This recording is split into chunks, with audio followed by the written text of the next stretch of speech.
Gaius Maximus Decimus Meridius. I am your father. You like Huey Lewis on the news? Yes. And you're not sure about this, are you?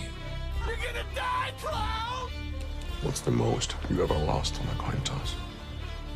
Sam, the most you ever lost on a coin toss. Call it. Whose motorcycle is this? It's a chopper, baby. Whose chopper is this? Zed's. Who's Zed? Zed's dead, baby. Bring out your dead! This is a tasty burger. Yippee-ki-yay, motherfucker. Louis, I think this is the beginning of a beautiful friendship. Wait a minute. You ain't heard nothing yet. Welcome to the fucking show.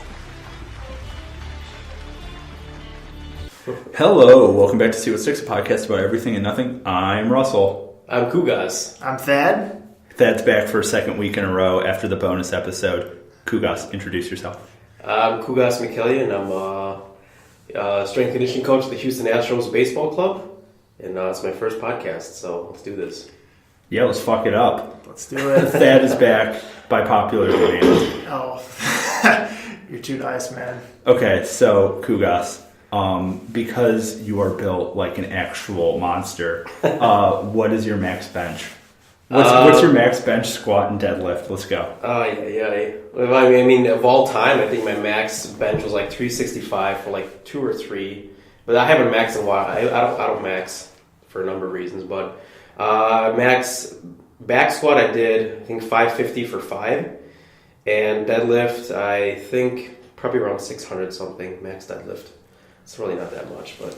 Who would win in an arm wrestle? You were an actual gorilla. Probably the gorilla. Oh, okay. Because the gorilla does nothing but eat grass all day and just jacked out of no reason. Khoogas would win. He'd have the strategy. He's got the shoulder flexibility. Yeah, you have the intelligence. Like, the gorilla doesn't strategize. It's a gorilla. You're human. But have you seen a gorilla without hair? No, I haven't. It's insane. Okay, I'm going to look up a gorilla without hair right now. They're the most jacked animals I've ever seen in my life. Just look up a hairless or like a hairless chimpanzee. Crazy. Oh yeah, I don't have internet. Let me do this on my phone. Yeah. This is a really professional podcast, guys. That's what we're about here, is professionalism above everything else. So Khoogas, tell us about you. What are you about? What do you do? Well, right now I'm a strength conditioning coach. So I work in professional baseball. Work a lot in Latin America. Help, write programs, deliver programs, coaching, just bringing up the next generation of pro baseball to up the game, so to speak. Holy shit. Look at this fucking thing. It's ridiculous. Yeah, that's what a chimpanzee looks like without hair. I'm telling you. Dude, that's like the world's most cut person. And it eats grass all day, grass and bugs. How do I get on that diet? Oh man. It's like a paleo diet. Yeah. That's ridiculous. It's insane how jacked it is. So of course the gorilla would win. What the fuck is that? I don't know. I think it's a dog. Dude, that's not a dog. I don't know. idea. What is that? Oh, dude, what is this? It's like a weird It's animal. a hybrid. That's a hybrid. I think it's... It's like lamb bear pig. Yeah. Man bear pig. Oh, dude, no, it's a bear. He's right. It's a bear without hair. Oh, weird. I don't like that. Yeah. Okay, so what does it mean to be a strength coach? So you basically write programs. You take a certain population that you work for, write the programs, deliver the programs, coaching them. You have to write their conditioning programs, their strength programs, their progressions, their flexibility, their mobility. Basically everything that you have to work on with an athlete or maintain is the responsibility of a strength coach. So I guess your number one job is to increase their performance, but that being said, you also have to make sure that you're mitigating any unnecessary risks for injury, make sure they're staying healthy.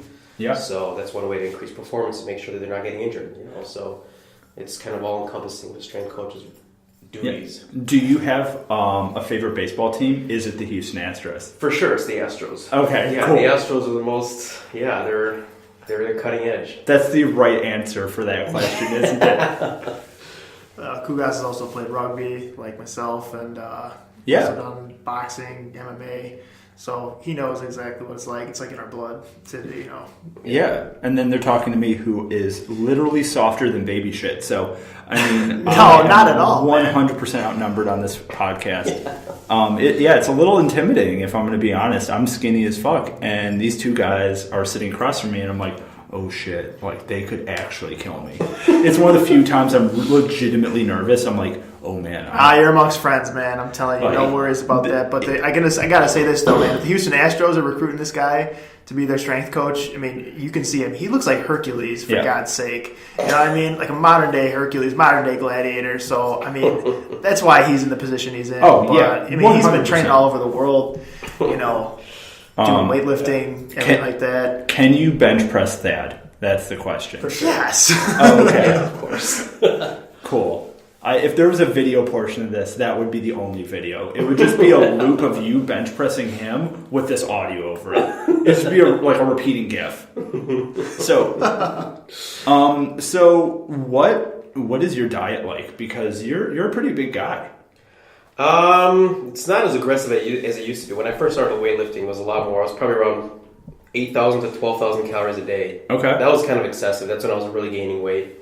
I started out like 135 when I first started, lifting freshman year of college, and I ended up around 255, 260 my senior year. Holy shit! I was basically like eating. That's all I did in college. Aside from going to class and acting like I cared, I just lifted weights and ate all day. Yeah, that's impressive. So you went over to Armenia and did stuff. What did you do? So that was last summer. I was invited by one of the national coaches. He's from the Russian national team, actually, but he lives in Armenia. Used to compete on Team Armenia, but later he changed his to represent Russia. Mm-hmm. And so I was invited there to do a training trip with their Olympians there from their national team. Going to different training sites. I was there for like 3.5 months. So they're the real deal. Their weightlifters are at least top 3 consistently at the Olympics. So they're damn. Yeah. So if you could never weightlift again, what would you do? Like if you couldn't physically touch a weight or use gravity to get strong, what would you do with your time? Oh, with my time? I don't know. I'd probably become a monk in some mountain. I don't know. I'd probably just awesome, man. Just become, some sort of Gandalf or something. Okay. Well, yeah, going back to diet though, man. I mean, you see all this pandemic about genetically modified food and high fructose corn syrup and that's eating gluten free. Khoogas, tell me about the diet between here and then in Armenia and how much more natural. So the food was there. And why so in Armenia, I mean, it's everything is natural. Basically, everything is very close to the source as possible. It's very little processing when it comes to that stuff. Mediterranean diet is very healthy. They have a lot of greens, they have a lot of grains, but they also have a lot of meat. Like I can't think of a single meal that I've had since birth that didn't have meat in it. Everything that I eat was meat. Mm-hmm. And that was, if you have something without meat, that's a snack. It's like whatever. It's just like, you're eating clouds. But, over there, I think I want to theorize that it's more expensive to have genetically modified foods than it is to have natural foods. Mm-hmm. So the quality of meat there, the quality of the fruits, the quality of the vegetables is very high quality. So, but, it is still a post-Soviet country, so they're not, it's not like you're going to have an overabundance of, luxurious foods there, but the foods that you do have are very healthy. Yeah. So you're gonna build really clean, and it's gonna be more natural than all the preservative GMO bullshit we have here. Definitely. Yeah. So what do you think about that? Like all the stuff in our food, like the reason that our strawberries are the size of a human fist. I mean, it's like almost it's notional food. Mm-hmm. It's like food that looks like it should be good for you, but at the end of the day, it's really not. Yeah. And it's. I guess it comes down to the business of it all. They just want to sell based on the aesthetic value, or certain qualities of a fruit. But once you tamper with nature, mm-hmm. I don't think anything good can come out of that. Yeah, no, definitely. That's probably a bad call. Yeah, GMOs. I mean, someone's going to get pissed about this, and I'm going to get a fucking angry ass email about GMOs. But you know what? You heard it here from Khoogas. They're not good. He's pretty big. You should listen to him. He clearly knows what he's doing. So Khoogas, how do I get as big as you as fast as possible? Just eat a lot. lift heavy and eat a lot. It's really simple. I mean, you look at felons, you look at prisoners, in Lake County Jail, they're jacked out of their minds. Yeah. They're not like PhDs, and it doesn't take a PhD to become big. You just lift heavy and eat. There we go. I think mindset's a big key to Oh, the yeah. thing. I mean, this guy is extremely dedicated. He's extremely, determined and committed to that. So I think definitely mindset has definitely a role to play. I know, someone wants to get something done. Then when they set their mind to it, then you're going to get it done. You're going to get it done. Yeah. Here, I'll show you this. This is a reverse version. What? So I'm showing Khoogas a picture of me from like February versus this week. So that's an amazing transition. This is within a year? I didn't even know that. Holy cow. So this is really bad radio because you guys can't see this picture, but I lost probably 45 pounds. I didn't know that was from this year, man. I thought that was from like maybe a couple of years ago. No, dude, that was from this year. Insane. Yeah, it was ridiculous. I a lot of riding the bike, and I had that knee surgery, so I can't run right now. Yeah. So I just diet. It's just diet. It's literally just eating chicken and vegetables all the time. That's all I eat right now. And you just boom, cut off the weight. But now I want to get big again, but not that kind of big. I don't want to be sloppy big. I want to be like good big. No, man, you're doing well. I want to be like respectful big, not like, oh, look at that guy. That's impressive, man. That's really impressive. Yeah, so it's like less than a year then. Yeah, no, that was like 9 months. That's really good. Yeah, so like in the time it takes a human baby to be created, I turned back into a human baby instead. That's crazy. Yeah, it was pretty ridiculous, but I mean, it never stops. Like, as you know, like you just have to keep going forever. Yeah, it's like a train you can't get off. It's a hamster wheel. If you get off, you die. Yeah, I mean it's a lifestyle. That's what it is. It's not like it's not like you do it on special. It's not like cake where you eat it on special occasions. It's like bread. Yeah, you got to do it every day. It's a really lifestyle. Is. So, what is your opinion, especially with professional sports, on steroids, on juice? I think that it's definitely murky waters. This is the thing. If everybody's doing steroids at the professional level, then the best man will still win. It doesn't matter. Yeah. I've known guys that have done steroids and they still stink. Yeah. There's a lot of guys that they were trying to get as big as this guy or that guy, and they did steroids, and then they still were weak. Yeah. And they got big for maybe like a week or two, and then they got off their steroids and they got back to being small. So, but it is, there is something to be said. If you consciously know that your sport doesn't allow it and you still do it, and you try to pass it off like you don't do it, that's wrong. Yeah. I think it's something, if you're, a lot of bodybuilders these days are open about it. They talk openly about it because they don't want to give out false information that, I got this big, just, doing this and that, and just eating my Flintstones. Yeah. So with that being said, do you know who Hafthor Bjornsson is? Like the mountain from Game of course, Thor. Yeah. Does that guy do? Oh wait, don't kick that because I can hear that. Sorry, I'm sorry. No, it's all good. Does that guy do roids, or is that guy just a machine? Because that guy's like 7 feet. I have no idea. Like, I think he's just a machine. Like Iceland, if you look at Icelandic, people, like they're direct descendants of Vikings. Yeah, these are guys that conquered half the known world. Yeah, these are big, cold white guys. They're just very, very large. And it's in their blood. And they like the Viking stone. A lot of strongman events are based off of old Icelandic tradition. Okay. So like the Atlas stone was actually based off of a variation of like a true test of manhood. Because they have these stones that the locals, the villagers, would have to lift. So I mean, these are age-old games, and I think Thor. There was a record, like he had to walk with like a log on his back, a certain amount of steps. Like that's an age-old Viking tradition, and they just now beat it. Yeah, it's been around for close to 1,000 years. It was like a 2,000-pound log, and you did like 9 steps. Yeah, like 8 steps. He took 2 or 3 more steps. I don't know. You have to look it up, but talking about those old traditions, though. I mean, Khoogas and I actually had a discussion about this one time too, and we talked about how like just basically doing the basic, bare minimum, like traditional lifts, still hold their value even today, especially with Olympic records and stuff like that. And I remember you talked about that, about how people are shattering records still, even with these, very traditional lifts. Yeah, I think techniques. Well, going on that, I mean, the human body. I mean, we evolve, but think about like Greeks and like the way you're saying with Vikings. We haven't evolved that much in 1,000 years, 2,000 years. If it worked for them, it's going to work for us as well. They were on to something. It's not like you can reinvent the wheel. It's been invented. Just get better at it. Yeah. Kind of thing. That's what it is. I mean, I think there's, people are trying to make, everything more creative and this and that, try to get all fancy with Bosu balls, stretchy bands, all that stuff. What happened to the basics? Yeah. There's a reason there's still Olympic records that have been set like 30, 40 years ago that people haven't broken. Yeah. They have better training equipment back then, they have better training methods. I mean, I think it just comes down to how, the willpower of the athlete. Yeah. You can try to get as fancy as you want, but at the end of the day, I still think that we had better athletes in certain sports in the past. Yeah.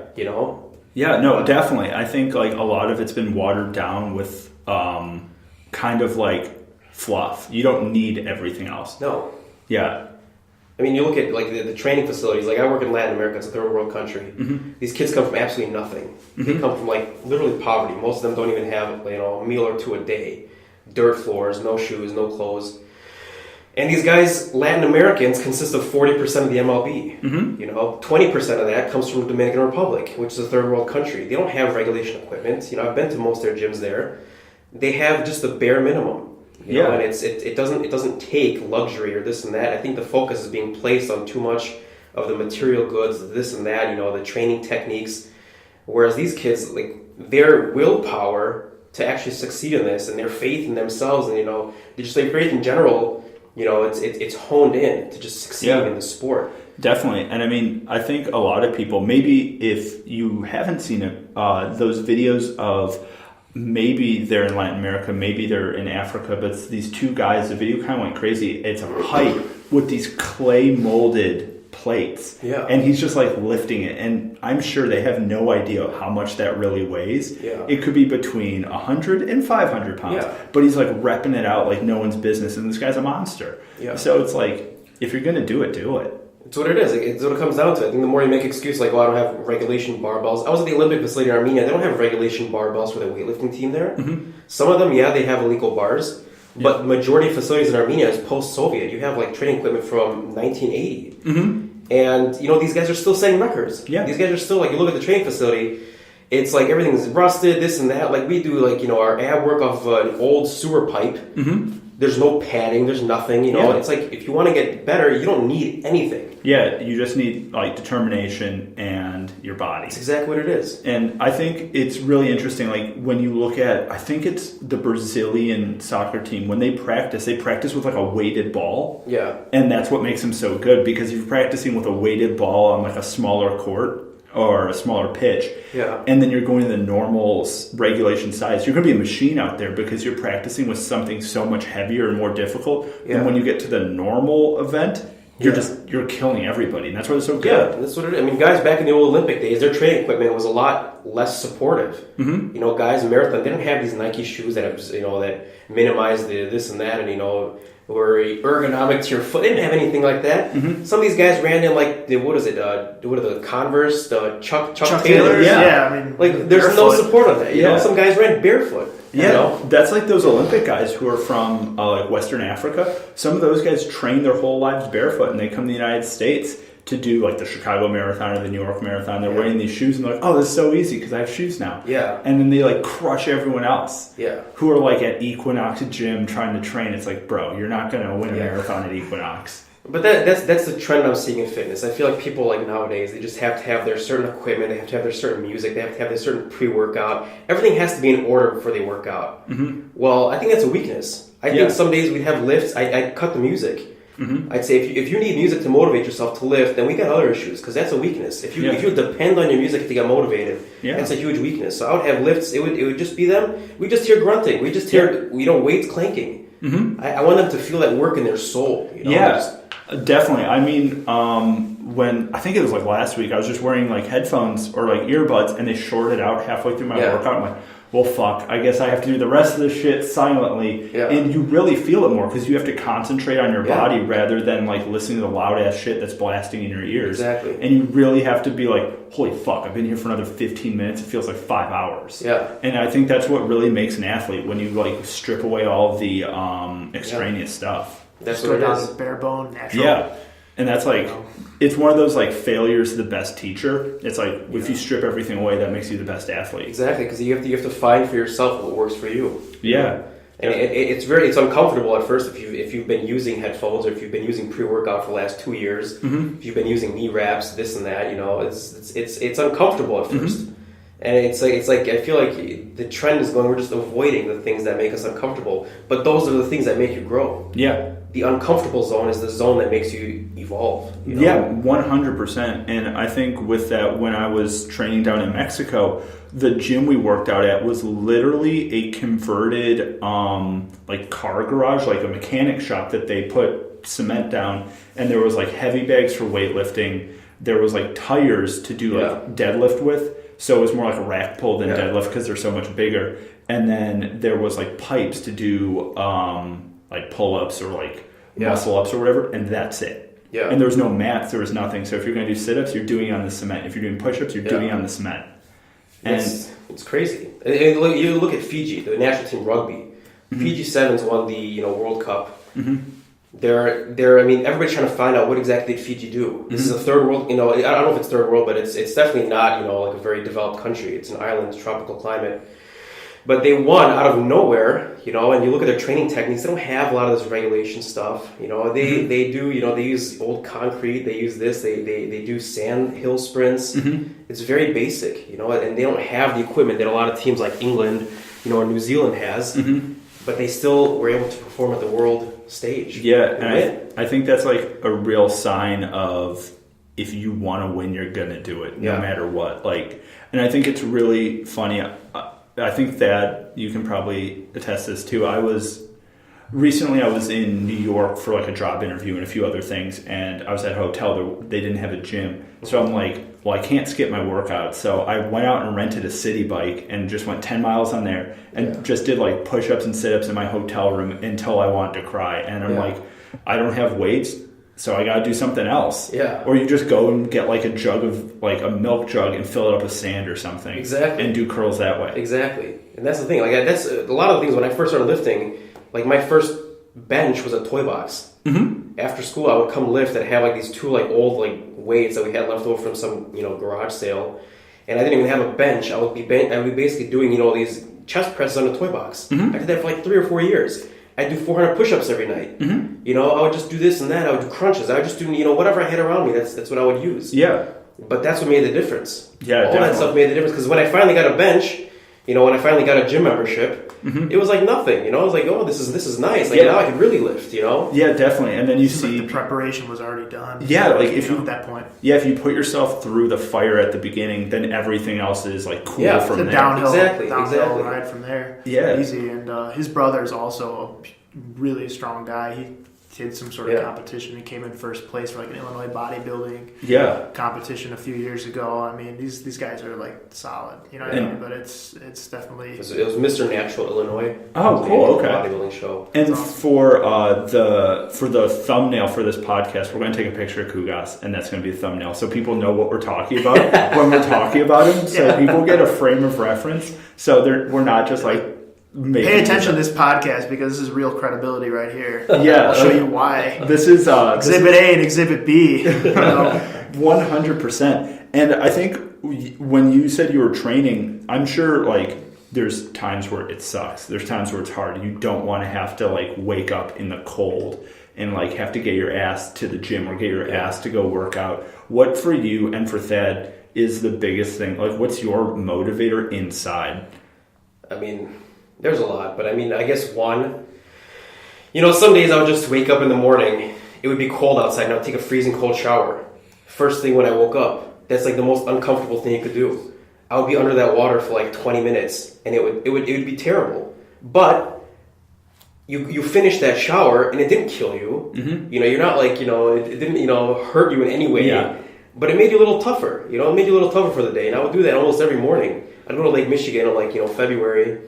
I just swim in there, Water was like 30-something degrees, just lay in there. You feel like your feet are going to fall off. Yeah. But once you get past that 2-minute zone and you realize you're not going to die, it's just that's where you really start to get, comfortable. But I guess you asked about the motivating factor. I guess being Armenian, our families, went through genocide, every Armenian story that is, some that are still in Armenia, most Armenians that are outside of Armenia, they all have, their families that have gone through some sort, of massacre, from the genocide. in 1915 all the way to like 19, later on from that. My brother actually wrote a book on that. It's called Choose to Rise. It's a pretty good book. It's based off our family. It's a realistic historical fiction, but it's based off real events from our family. Anyways, but you look at that and you just realize like by what chance you're actually existing. After your whole family had gone through a massacre. You lost brothers, sisters, daughters, basically everybody you knew, and from that. You come to another country, totally unrelated country like America, and you start over from scratch and you're able to build again. Like I know that whatever I go through is nothing compared to what my relatives have gone through. Yeah. And our people, Armenians, like we've been attacked, had war nonstop for the last 5,000 years. Mm-hmm. So the Armenians that actually exist today are a product of all those, of the ones that actually survived. You basically pound somebody down for 5,000 years, and you see what comes out the other end. You're going to have a rock solid person. Yeah. And you're going to have a people that they're just hardened. Yeah, it's trial by thousands, hundreds of years of combat, and you get the strongest people out of that situation. Yeah. Yes, and there was one actually reason he and I actually had discussed this many times too. I'm very proud to be an Armenian, and basically though I said, like some other countries and some other nationalities that kind of help each other out, they kind of always are not necessarily jealous of each other. They really want to help one another out. I said, I don't know. I think there's some times when I think that Armenians could do that more. And Khoogas had actually expanded on that, and he said that the reason is because after the genocide, a lot of the survivors who had a very type A personality, and that basically that's kind of why we are the way we are. We are hyper competitive. We are very kind of go getters, and we really just kind of see an end goal and just go for it. We don't really look, like kind of like a horse with blinders, and we just go for that goal until we get it. We're extremely stubborn. I am for sure, and most of my family is too. No, definitely. All the way from sisters and sisters and up to my grandparents. So that was a really interesting point, and that was something that really shocked me. So when it comes to like something whether physical fitness or just gaining something, going for a goal, I think just Armenian national pride and just being prideful about your ethnicity is something that kind of keeps me going. It's like a flame that's lit that will never really extinguish. Yeah, definitely. And I guess there's a question for both of you guys. What generation of American Armenian are you? So are you first generation, second generation, third generation, fourth generation? I'm third generation. So my great-grandparents were born in Armenia, well, now with modern-day Turkey, Ottoman Empire.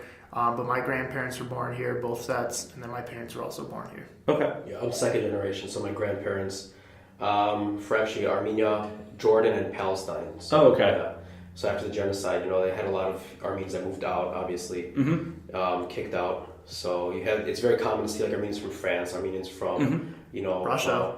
A lot of Russian Armenians, Middle East, stuff like that. So. And I mean, I'm adopted, but I'm first generation because I'm from Russia. So.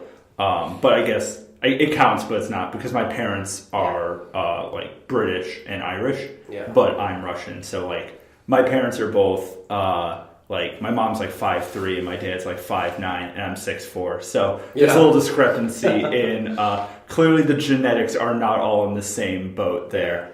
And I think I've realized that like with you guys talking about that flame, like being from Armenia, building like kind of like the worst situation, building really strong people. Like when I'll lift with a friend or I see my own fitness development, it's just different in my genetics than it would be in someone else's just because I build like my chest faster, my shoulders faster, but other things don't. Whereas who I'm lifting with, like maybe they're Irish, maybe they're from somewhere else, and they're just building differently. And those genetic like makeup pieces are so big when you're like looking at fitness and dieting. But I think that ties into what, you're asking about motivation. Mm-hmm. That's the definition of a champion. It's not about winning when everything's going your way. Mm-hmm. Anybody can win when things go your way. That's like almost nature, Mm-hmm. If things are going your way, the path is perfectly paved for you. But a real champion is who is able to kind of push past that adversity to still succeed. In the face of trials, and tribulations, they're able to still make the most of it. And that's what I think a championship quality comes down to. And I saw that actually when I was in Armenia, my coach, he's actually from a town called Spitak in Armenia. So there was an earthquake in 1988. Half the town, probably more, was leveled. A lot of people died. And most of that is still in ruins. Most of the town that he lives in is still in ruins. And, that area has been suffering because it takes, and it's still been taking so long to just rebuild the infrastructure in that town. And when I was there, my coach is actually building a new Olympic facility. They're using the rocks from the Rebel. And I think that was very symbolic. He's using, most people, if there's an earthquake, you could do one of two things. You could just hang your head down all day and complain. Yeah. And you could just mope all day. Or you can take what you have and make something out of it. Exactly. So they took the stones. We, made this building, this Olympic facility for weightlifters from the stones of the actual earthquake. And that was very symbolic. You take, the triumph and the tribulation, and you're able to use that. Yeah. Make something. I think that's really, it's kind of like this poetic thing where you take the worst thing, you make the best thing that you physically can in a situation. And I'll show you a picture. I think Thad's seen them because they're on my Instagram, but my surgeon almost killed me. So I had a tumor in my leg that was like big AF, and you'll see the pictures. I know this is bad radio, but hey out there, if you want to follow the Instagram page, they're on the Instagram page, so you can see them for yourself. So I had this surgery, and they took out like 15% of the muscle in my left leg and this big fuck off tumor. And I had the surgery on Thursday. I went back to the gym on Saturday on crutches, and I was like, well, I'm not going to hit legs, obviously, but I still, like, I can either be in pain at home or I can be in pain somewhere else, so I might as well be in pain somewhere else, because it's going to suck either way, but I might as well be productive with this time that I have. Yeah. So you can scroll through the pictures. And yeah, so Thad, for a lot of people who are listening, maybe not a lot of people, but some people are listening, may not know where Armenia is geographically. Can you explain, like in the simplest terms, where it is on the planet, just so people can get an idea of like where it is? Sure, it's a landlocked country, republic that actually gained independence in 1991. Its neighboring countries are Georgia and Azerbaijan. It's south of the border of the South Caucasus, so right below Russia, and then Turkey is to the west. Okay. Right above kind of the Fertile Crescent, Saudi Arabia, so it's kind of in between, falls in between all of those. Yeah. So nations. It's really interesting that I have cousins that are Armenian, like, so my uncle's Armenian, and then my dad's sister, so I guess half Armenian, half British. Mm-hmm. But yeah, so their last name is Parsegian, so Armenian last name. Awesome. And a lot of the Armenian last names end in Ian. Yes, I-A-N, Y-A-N, or J-A-N. Yep. Yeah, so if you meet someone with that last name, odds are they have Armenian ancestry or they themselves are Armenian, if you meet people with that last name. Yep. So going off on that and going on just like life and fitness, because I've gotten this question from friends just with like the picture I showed you of how do you have a normal life and do that, and like how do you balance it? So with fitness? Yeah, like this goes for like both of you, and I mean, I guess I could answer it, but it sounds weird for me to answer that question on my own show. But how do you balance like having a normal job? Like if you think of someone who works maybe like a 9 to 5, or maybe they're a doctor, so they don't work normal hours, but they want to get in shape, or they want to like change it about their life. Like what would be like a really good tip or starting point for that? I guess one of the biggest things is just find, what time it would be the best to start something like that. Early mornings after work. And it really comes down to, just recognizing that if you're serious about it, the first thing is getting that mindset right. If you don't have that mindset, you're gonna fall off the band. I mean, you're not, maybe not going to, but it'll be more difficult to, continue a new program. But you really have to get that mind right, because it's going to get uncomfortable. It's going to get inconvenient. Mm-hmm. It's definitely not going to be, the easiest thing to do, especially if you're trying to fit into a busy schedule. Mm-hmm. But, it's that mindset and that willpower is what's going to drive you through those tough times. I 100% agree with Khoogas. I think it's just basically never losing motivation. Mm-hmm. When you set a goal, whether it's just to be physically fit, whether it's to compete in something, or just to basically feel better overall, keep that motivation and just keep working towards that, and honestly just never let that kind of mentality, that determination extinguish. I guess that's how you kind of balance it, and then I think everything else kind of falls into place.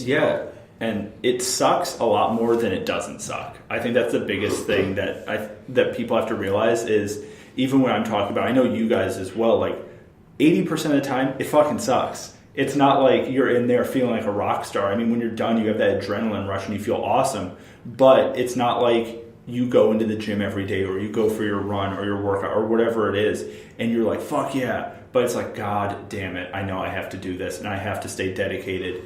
And I think that's the hardest thing for most people is getting over that mental, that being uncomfortable. But I think it comes down to becoming comfortable, being uncomfortable. Mm-hmm. I mean, life, it's just like you're going to be uncomfortable in life. That's just the concept in life. How you react to that is up to you. You can either avoid it, and you can kind of try to run away from it, but you will get tired. Yeah. Eventually, you're going to have to turn around and face whatever's chasing you. And that's what it comes down to is, if you find that uncomfortable and being in pain is something that scares you, maybe you should try to address that. And try to attack it. And I think with fitness and with anything like getting successful, like it comes down to this mental thing more than a physical thing. Like you have to like fight the beast inside you so you can do it outside of you. Yeah. Definitely. That's why I absolutely love the point that Khoogas made earlier, but it's about how you handle adversity. It's not just how well you're doing when things aren't going well, because anyone can really, be, happy when things are going well. Yeah. They can really, prosper when things are going well, but it's how you really handle the tough times. Yeah. That's one thing I would have to say I absolutely loved, and yes, the mental aspect of everything is also to it. I mean, I know he's extremely physically strong, but it's also a mental aspect too that also not only got him there but keeps him there on top, and also basically keeps you on your toes and keeps evolving. Yeah, and I think being progressive. Definitely, if you have the mental fortitude to do it, you can do anything. I mean, almost anything, like within reason, and it's just time. All it is. It's like if you hit a piece of coal hard enough for a long enough period of time with enough pressure, it'll turn into a diamond. Yeah. It'll take a really long time, but it can happen. Yeah. But I think also within reason is relative, I mean, what is reason? What's reason to me is not reason to somebody else. I think it's entirely relative. I think human beings, the Soviets, they did a lot of experiments, some unethical, with the athletes. But when you electrocute somebody and they jump back 40 feet, it's not because like the electrocution, it's like propelling you. It's actually because all the fibers in your leg are being activated at once. Mm-hmm. So human beings theoretically are capable of jumping 40 feet. Yeah.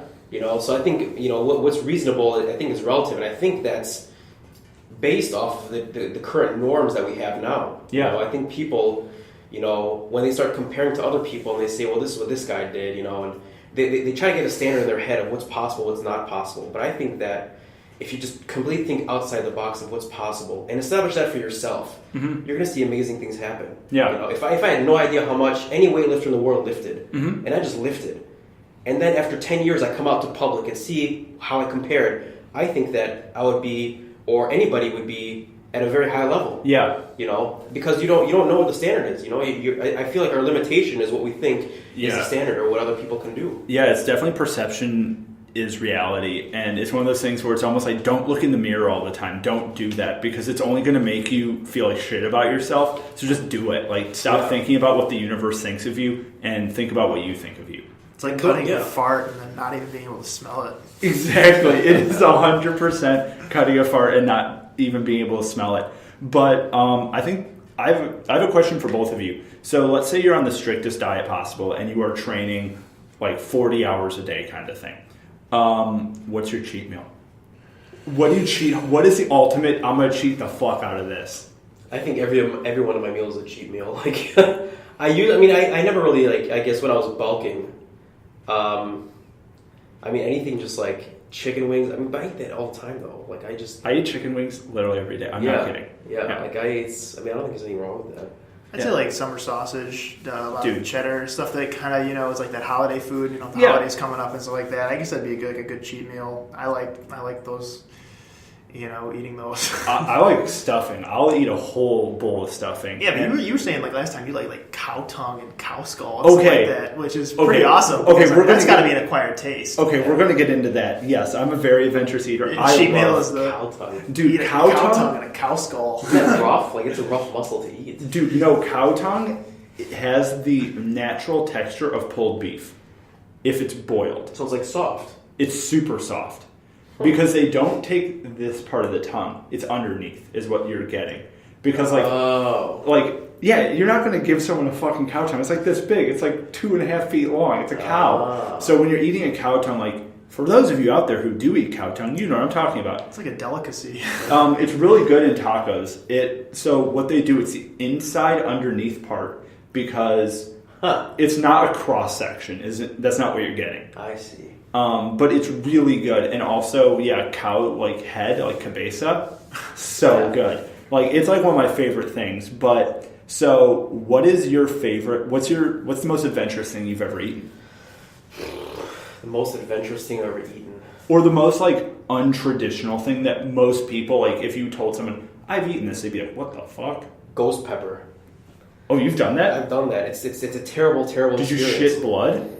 24 hours. It's a 24-hour experience. Like, it's a commitment. Like, if you eat a ghost pepper, okay, habanero and, like, if you have, like, jalapeno, like, that burns in your tongue. It burns your mouth. Yeah. But, like, once you wash it down, like, you're fine. Yeah. Ghost pepper, it burns every single piece of organ that it touches until it's excreted.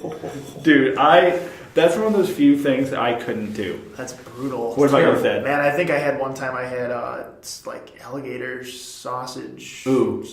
Was it good? Yeah, it wasn't bad. I mean, I guess that's the most exotic thing I really ever eaten. I'm not really much of a risk taker when it comes to eating exotic food, but definitely wouldn't want to do anything spicy. I'd rather eat something more exotic than I would eat spicy, because spicy, like Khoogas was saying, was painful. Yeah, I don't want to eat something that's pure pain. That doesn't sound fun or like rewarding. You don't get anything out of that experience. No, there's no taste. It's like you just taste pain. Yeah, compared to like the blazing wings at Buffalo Wild Wings, probably blazing wings tasted like ice cream after that. Ghost pepper. That's nothing. That's kids' play. I think the craziest thing I've ever eaten is live squid.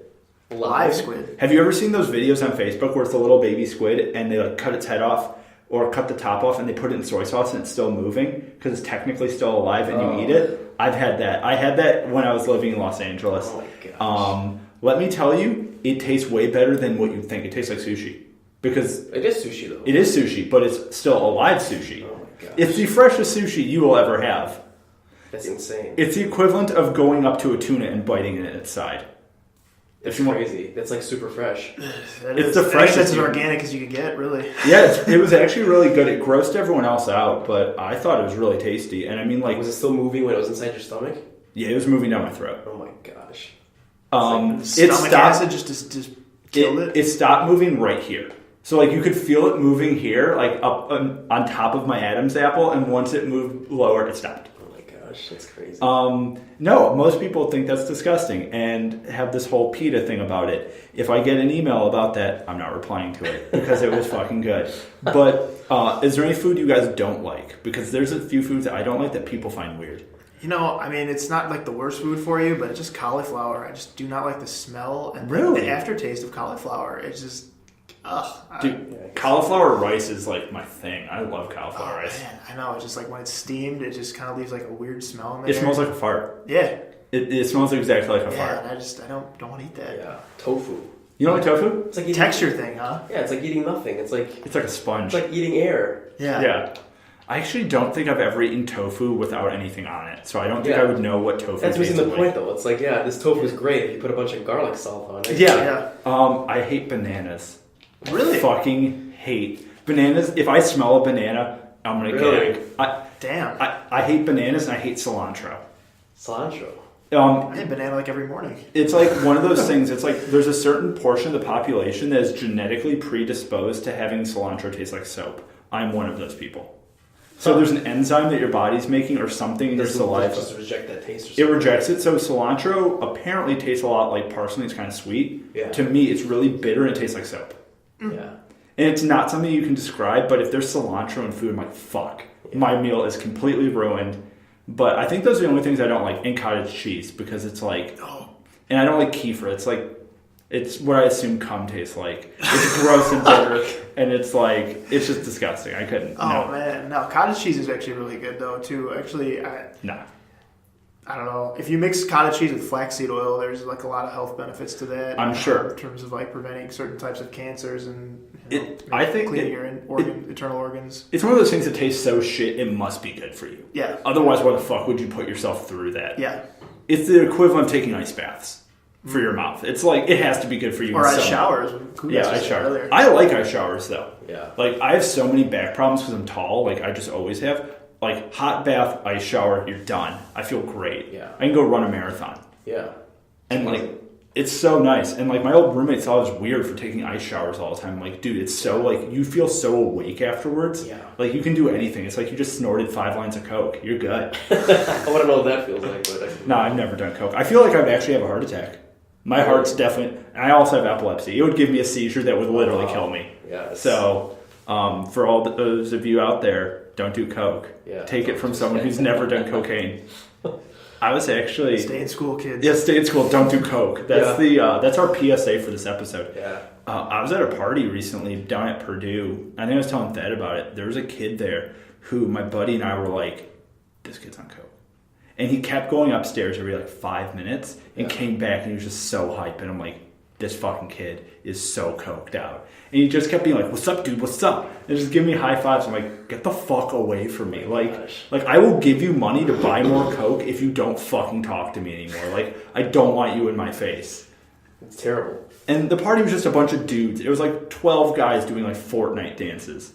Like flossing. It's just a big escape. Like I feel like, people like start doing all those hardcore drugs. Like it's easy to do that. Like it's easy to go out and get cocaine and this and that and just get high and just waste your life away. It's, I don't know. The good thing is, too, is if you're able to redirect that negative energy and channel it into the gym. Yeah. What he's doing and what we're doing. Yeah. It's that's really like a true testament, I guess, to how you can handle, certain things like Khoogas was saying, like it's like a vice or an outlet. I mean, everyone's an addict. You just have to get addicted to a good thing. Yeah. Redirect it in a positive, redirect your energy in a positive manner. Because like all humans, I mean, we're pretty genetically close to chimps. Like, if you really think about it on the genetic scale, we're one step away. Yeah. And chimps, I mean, are really sophisticated animals, but we're pretty fucking close. And we all have, like, addiction issues. Every human does. If you say you don't, you're fucking lying. Just go get addicted to a positive thing instead of fucking meth. Because I lived in Indiana for 3 years. I never saw people who were definitely meth heads. I did. I'm like, no way. Yeah. Thank God I don't do that. Yeah. It's just a never-ending cycle. Yeah. That's what it is. And the gym is a never-ending cycle of positivity and potential muscle issues in the future. But whatever. Who cares? Don't think about it. Just keep getting bigger. You get bigger than your problems. It's like be the bigger person physically. Just be bigger. That's how you solve everything. So I have a question. Someone asked me this recently on a show. When you sleep, are you a naked sleeper or do you wear clothes? I wear clothes for sure. I mean, it's cold out sometimes, so it's a little column A, a little column B. What? Yeah. Whoa, wait! You can't say that now. Explain. Go. I mean, just sometimes it depends on the weather. It's hot out, really hot out. Yeah, I'm not gonna sleep with clothes. Dude, I don't want my dick touching the sheets. I have to have something there. I don't sleep with pants or shirt on, but I always have boxers. I don't want my dick just like rubbing up against the sheets. I'll wake up like, what the fuck's going on? You're gonna get sheet rash. Yeah, dude. It's going to be a huge issue. Like, I'm going to clean my sheets every day. It's going to be a whole thing. Nah. Just wear boxers, and then I don't have to clean my sheets. That's how that works. The elasticity bothers my urethra. Yeah, dude, it's bad. Like, I mean, that makes me sound like I shower with my clothes on as well, which I don't. Which you shower with a bathing suit? You should. Yeah, it's good. The best way to shower. Yeah, showering with a only bathing way to shower. Oh, I guess I've been doing it wrong for the past 23 years. Shit, I gotta. Brought to you by Old Spice. Yeah, shower with your clothes on, boys. I always see like an Old Spice commercial where the guy has some former football players like shower with like a tuxedo on or something like that. Some weird shit like that. Yeah. Okay, what is your opinion of people in the gym locker room who are over the age of 60 who definitely walk around with their dick out? Oh, man. It's amazing. Keep it up. I wish I had that level of confidence in my life. If I did, I'd be so much more successful. They're either really confident or they're really senile or have some sort of like level of Alzheimer's or dementia. I just think at a certain age you just don't care anymore. Like yeah. It's nature, Like go to any nudist colony or whatever. It's just les naturel. Yeah. Would you go to a nudist colony? For sure. Would you? No. If I wasn't with any of my friends, I wouldn't want someone seeing me. I mean, I think here's my I opinion. understand it's kind of like one of those things where, you know, you're like, oh, okay, you know, everyone's doing it, it's socially acceptable, you know what I mean? Kind of just playing the room or playing the island or wherever the hell it is. But yeah, no, man, I don't think I could do that. Just, I'd have to keep my clothes on. In my opinion, either everyone has seen a dick or has a dick, so I mean, it's not like there's any new information. That's true. Yeah, it's like going to McDonald's. You know what you're getting out of this situation. You're not repaving the roads here. But if you look at it like Burger King or something like that, you could be like, you know, people start comparing and stuff like that. Motherfucking chicken fries? Yeah, it's like, oh, you know, Burger King, Whopper, you know, McDonald's, you know, Dollar Menu Burger, this Are you saying you're a Dollar Menu Burger, Thad? I'm not. I'm not going to disclose that. I think that's what you just said. No. You just got to be the Baconator. That's how you have to go into every situation. Yeah. But no, I would do a nudist colony if my friends weren't with me. I think that's the biggest thing. If I didn't know anyone there, hell yeah, I'll hang dong. But my friends are with me, no dick out. Yeah. That's kind of a policy that I live by in most things in my life, is I won't take my dick out if my friends are around. Yeah. I think that's a pretty good life lesson. Yeah. If your friends are around, probably don't take your dick out. That's hilarious though, man. One time, I swear to God, I was going to the gym and there's this old guy. I don't know what he might have had some sort of health condition, but I mean, his nutsack was like the size of like 2 of my fists. And I was like, and he was old. That's a condition. I think it's like elephantitis or something. Elephantitis of the dick. Yeah. But man, I was like, oh, I felt bad for this guy, but at the same time, I was like, who is There's this? respect there. Yeah. He had no idea, like just flaunting his meteor nads. Dude, are you a sauna and a steam room kind of person or no? Yeah, actually, saunas have been proven to they're good prevent like dementia, Alzheimer's, any sort of yeah, because it releases something in your body. Issues. Yeah, so I definitely like going to saunas and. Are you a pants on in the sauna guy, or are you naked in the sauna? Oh yeah, no, bathing suit for sure. Okay. Or whatever. I usually do it after I go saunas swimming. are clean, you know. Yeah, dirty. I usually do it after I go swimming, so I go right from the swimming pool to the sauna. Yeah, I was in a sauna today for the first time in ages, just because the one at the gym I go to was closed forever, and I went in. And I was wearing basketball shorts and Crocs, which is a really sexy look that I recommend everyone try. But like, dude, I don't want to get my feet on that disgusting warm floor. There's like, I don't want to get MRSA. Yeah, I'm not getting. I'd rather wear Crocs than especially put my feet on some of the. Also, Crocs are sexy as fuck. They are nice. They are cute. Yeah, they're cute and they're comfy. Khoogas is bench pressing like 500 pounds of his Crocs. Yeah, right. Yeah, dude. But like, someone made a comment. They're like, "Why are you wearing pants in the sauna?" I'm like, because I don't want like your gross ringworm stuff on my butt. How about that? But yeah, no, I really like saunas. I have a bunch of friends who are very anti-sauna. Yeah. And I think it's like, I brought my phone in there and shorted out because it was too hot. And I didn't realize you're not supposed to bring your phone in a sauna. Yeah. But I wanted to like listen to a podcast and not just stare at old men who are in there. And I'm not going to make small talk with a bunch of naked guys. That's weird. Yeah, I actually went to the Chicago Sweat Lodge a couple of years ago with one. Excuse me? I did. What is that? It's just like a sweat lodge, you know. It's like a Ukrainian, Russian. Oh, it's like a Russian sauna. Russian sauna. Like, yeah, wait. Yeah, it's hard. Explain this. I went with two Russian friends and stuff like that. There's men and women there. Yeah, you go and basically they have like these huge rooms that are just like gigantic, like literally like warehouse sized, like small warehouse sized like saunas. So you went to a bathhouse? Kind of, yeah, but it's awesome. Both. That sounds really fun. Yeah, it was. It's hotter than Chicago normal Sweat sauna, Lodge, right? yeah. It was, and they had like these weird leaves, like people would like slap you, and slapping. Yeah, a guy was like laying on his stomach and just getting slapped with these leaves, and it was interesting. I went with a Russian friend and a Ukrainian friend. He was actually half Armenian too, but he and I were friends from Lake Forest, and it was an interesting experience, I guess, to say the most, because I'd never done something like that before, and. But people over there were pretty nice, and everyone was just kind of chill, and they kind of just were like regulars there. So. I think the fact of being naked and sweaty and being slapped with leaves is an actual nightmare I've had. So I want to try this. Oh yeah, no, you didn't have to be naked. That wasn't one of the requirements. Wasn't to be naked. You could keep your bathing suit or whatever. A lot of those those like Eastern European like Borats like Speedos. A lot of guys had those on. Nice. So those are hot. That's a good look. If you go anywhere in that, you're gonna get looks and you're gonna get respect. Yeah, it's not weird. It's European. Yeah, it's European. Yeah. So what's your swimsuit preference? You're going to the beach right now. What's your swimsuit? Board shorts. Board shorts? Yep. Are you a Speedo man, Khoogas? I would for sure do Speedo. Like one of those. Borat, like kind of Speedo's like the me? long thing, and might have to maximize your tan. Schlong hanging out. There. So that leads me to a question. What's up with the photo shoots, Khoogas? There's one of you. There's a lot of photo shoots of you online doing. What's up with that?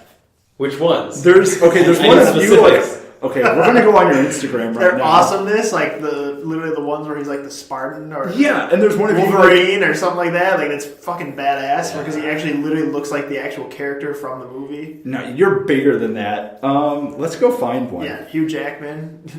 Is this a candid? No, no. We were all there. That's from one of the balconies. Let's just comment on this picture because I think this should be the background of the podcast from now on. Yeah. That's a good look with the hair. But there's one of you that's like crash landed on a beach. What's up? Yeah. That's what is it? In Cuba. Yeah, kicked out of Cuba. Really? When we were kicked out of Cuba. Yeah, that's a good one. Yeah, I'm trying to find. They were raising the Cuba embargo. Yeah, did you swim there? Is that how you got there? You swam all to Cuba? No. Yeah, from Key West to Cuba. Sharks there. There's people who get eaten by sharks every year trying to swim. I think you could beat up a shark, dude. No way. Yeah, I could. You're bigger than a shark. No, but sharks underwater. You could just choke it, man. No way. They're quick. They're fast. They're cute. Slippery. What's up with this? Oh yeah, that's a slow motion shot. That's a good one. That's like, have you ever seen Shark Week? It's like that. Yeah. It's like a sharky. It's like man versus shark. I'm going to link your Instagram. I need to link your Instagram in the description of this podcast because people don't know what we're talking about. And these are maybe some of the most amazing posts I've ever seen. For instance, if the internet would work right now, this one. What's up with this? Oh, that one. Yeah. Just like a normal, whatever. What's the caption on that one? Je m'appelle Gaston. So, that's a good one. Do you speak English at home or do you speak Armenian? Mostly Armenian. Really? Yeah. Awesome. Are you like trilingual as well? Like, do you speak any other language? You must speak Spanish if Yes, I fluent Spanish, Armenian, English, and conversational Italian. So. Holy shit. Yeah. So you're strong and you're a genius. No way. I don't think I'm a genius. Comes from smart stock. Yeah. So I have a question. Since I'm a dumb American who doesn't speak any other languages, when you are speaking, let's say you are speaking Armenian, are you thinking in Armenian or are you thinking in English? Yeah, I think you. Let me think. Let me just do it right now. Yeah, you think in the language that you're about to speak. Okay. Yeah, so you think if you're going to speak Armenian, you think in Armenian. Okay, because my big dumb brain doesn't understand these things, so I was like, this is fascinating. It's all good, man. I'm with you on the same boat, though. I only speak English. Yeah, I mean, but definitely trying to learn. I took Italian in college, and I retained none of it. Unless I go to an Italian restaurant, I'm like, I know that fucking word. Yeah. Bobbity boopity. That's a pasta. Yeah, like, I know that's a pasta, that one's a sauce, and that's some kind of wine. Bobbity boopity. Spaghetti, you eat that. Yeah, like, I know these words, this is why I got a C in Usually Italian. just like some American guy working there. Yeah, it's just like, can I get, like, the baguette? Yeah, you want the baguette? Yes. You want bread? Yeah. Is that what you want? You speak English here. Bro, you're a fucking Olive Garden. Chill out. Yeah, dude. I'm just looking through these pictures. I'm a little mesmerized. I think this is maybe the greatest picture of all time. Yeah, that's a pretty good one. That was on the balcony. So yeah, in the Dominican. It's like those pictures like that Arnold used to put out like for Gold's Gym or whatever. So have you ever measured your arms? Nah. Your arms are the size of my legs. I don't think I've ever measured. Not at all. Yeah, not at all. Yeah, it's come on, man. He's not conceited, bro. He just lifts. When did you start the dreadlocks? I got these in June. So I got them actually, because I was living in the Dominican. So it's so much easier to maintain. You just got to kind of let them do their thing. It's like the perfect, style when you're living in the tropics. Yeah. Because you just kind of let them go and it does its own thing. Like you wash like maybe once or twice a week. You don't have to worry about brushing or anything like that. Like it just fits a lot better with my lifestyle. Yeah, I'm growing my hair out, and I think I'd look crazy if I had dreadlocks. Yeah, I would definitely go from the look that I'm going for, which is like potentially homeless to white Jesus. Nice. So I don't know if I want to go. Yeah. White Jesus isn't a good look in most. Homeless, yeah, the homeless look. It's weird because like beards were so taboo. When I was a teacher, it was like taboo. Like I guess 6 years ago, like if you had a beard, like it was like, oh, you got to shave that. Like that's not professional.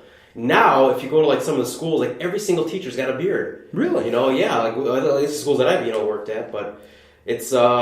I mean, I guess it's becoming more and more accepted. You know, it's like that whole clean cut look. I think like people are catching on. Like men have facial hair and it grows. You know. Yeah, do whatever the hell you want. Why not just let it grow? And yeah, I think definitely that I recently got a tattoo and I have it on my leg for the reason that so I can hide it. Yeah. But I had a job interview recently-ish. And the guy I was interviewing with was probably in his mid-50s. He was a pretty fit guy. I was like, wow, you're in incredibly good shape for your age. Yeah. And he took off his jacket and he had 2 sleeves. Like full tattoo sleeves. I'm like, what the fuck? Yeah. Like this is not, these two things do not line up. Yeah. I guess it depends on the industry you work in. But for the most part, I think people are catching on. It's just like, I don't think it's a real deterrent, because I guess this new generation, it's all about, it's not so much about like looking this whole like professional like suit and tie. Yeah, that's not the way I think the industry is going. I don't feel, but I might be wrong. I think it really depends where you work. I mean, if you're on Wall Street, might be a totally different thing. It might be different for Thad. I'm in the film industry, so for me, no one really cares. But you're more business, so I do warehouse management and stuff like that. And I mean, you can really kind of do whatever. They don't really say.